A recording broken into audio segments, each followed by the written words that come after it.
Tasya Farasya resmi menggugat cerai Ahmad Assegaf dengan sidang perdana digelar pada Rabu 24 September 2025. Alasan utama gugatan ini mencuat karena Ahmad diduga menggelapkan uang perusahaan milik Tasya yang kabarnya akan segera dibawa ke ranah hukum setelah urusan perceraian selesai.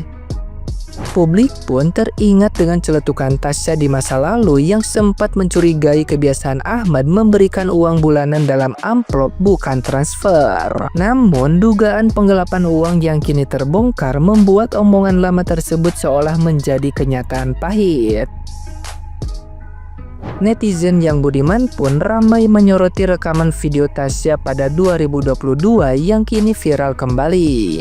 Jika dulu dianggap lucu, kini publik melihatnya sebagai tanda awal dari kebiasaan mencurigakan Ahmad.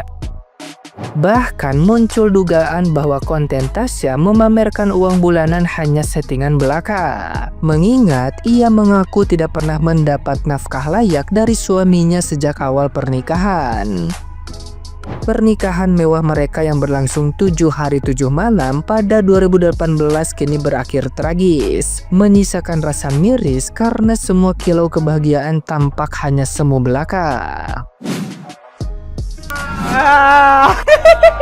Nah ini saya suka. Ini adalah angpau bulanan dari suami ya, sebagai istri soleha jadi dikasih angpau terus. Nih bagus kerja kamu bulan ini. Di Ahmad kalau ngasih uang bulanan tuh di amplop, bukan ditransfer kayak pejabat-pejabat koruptor deh, serem dah gue jadinya. Jangan jadi koruptor. Beb, kamu gak usah korupsi, aku udah kaya kok. Bagi dua, sikap bagi dua. Nah, gimana nih menurut netizen yang terhormat? Silahkan berkomentar ya.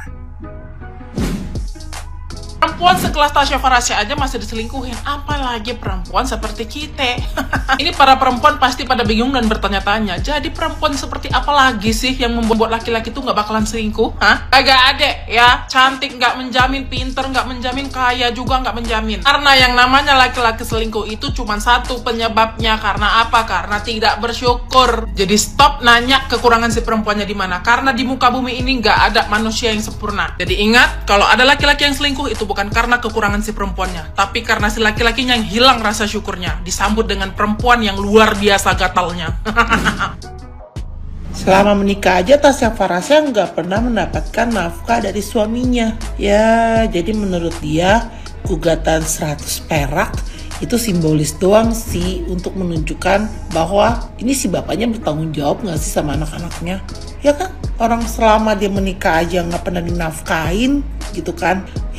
Kalau gue jadi suaminya sih ya, kayak harga dirinya dibanting gak sih? Kalau gue jadi suaminya kalau gue nggak tahu sih hartanya berapa.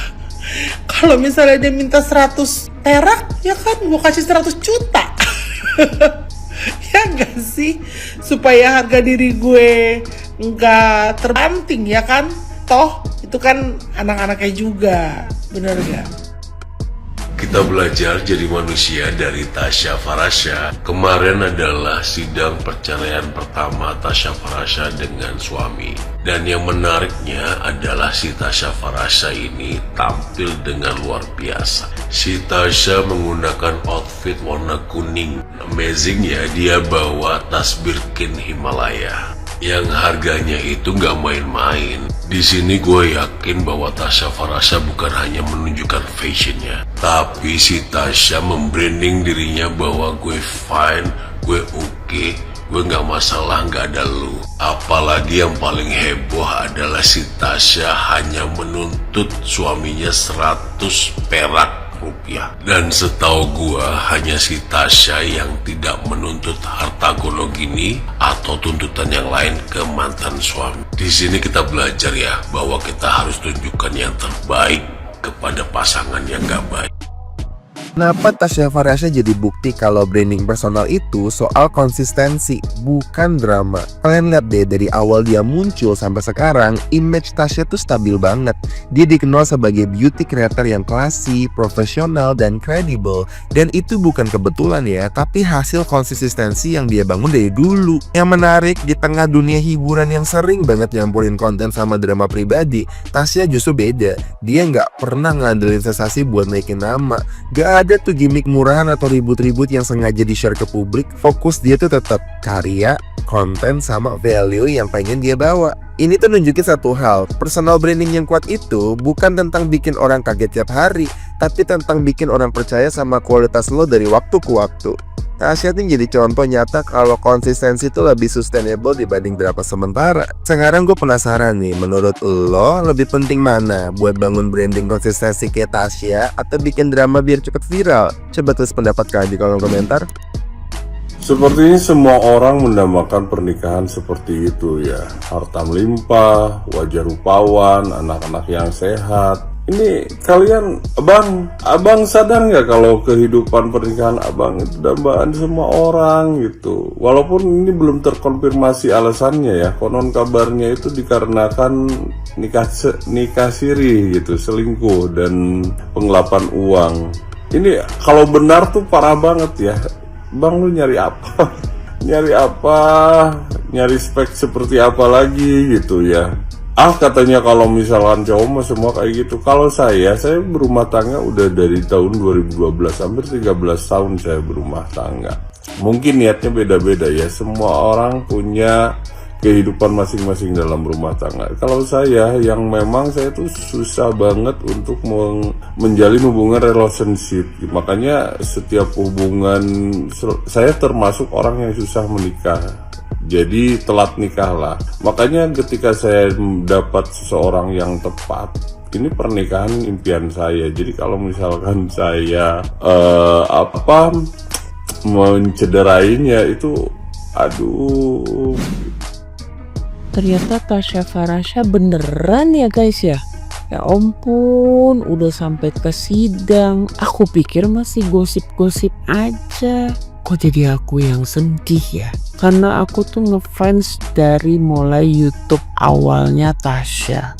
Ya ampun, ini perempuan cantik amat. Lalu begitu dapet pasangan, aku ngerasa kok cocok banget, ganteng sama cantik.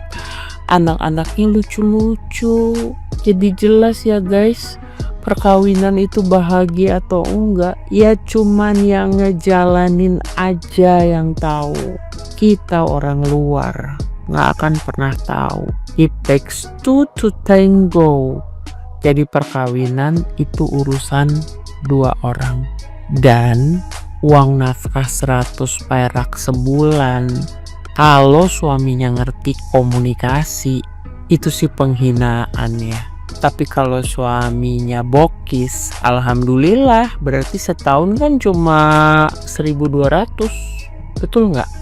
Aku nggak kenal Tasya, tapi woman support woman. Yang kuat ya Tasya ya, you can do this. Oh, sedih tahu.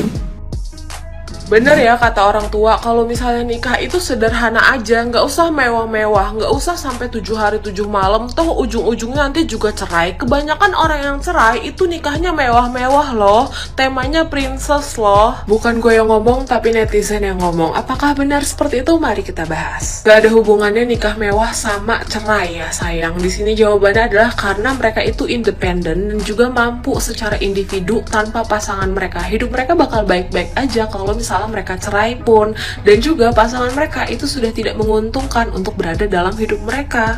Kalau kamu punya uang, kamu punya kuasa, dan orang kaya itu sangat mempertimbangkan pro dan kontra dalam kehidupan mereka. Jadi kalau misalnya mereka lihat nih pasangan mereka, kayaknya nggak bikin gue makin bagus deh, nggak bikin gue berkembang deh, bikin gue cuman kayak susah aja, ya udah cerai aja say. Nah berbeda dengan orang-orang yang nikahannya biasa aja, tapi mereka nggak mandiri ataupun independen nih secara finansial. Jadi kayak mereka masih mikirin, kalau misalnya aku gugat cerai, kira-kira yang ngasih makan anak aku siapa? Kebanyakan orang yang seperti seperti itu, mereka tidak bekerja.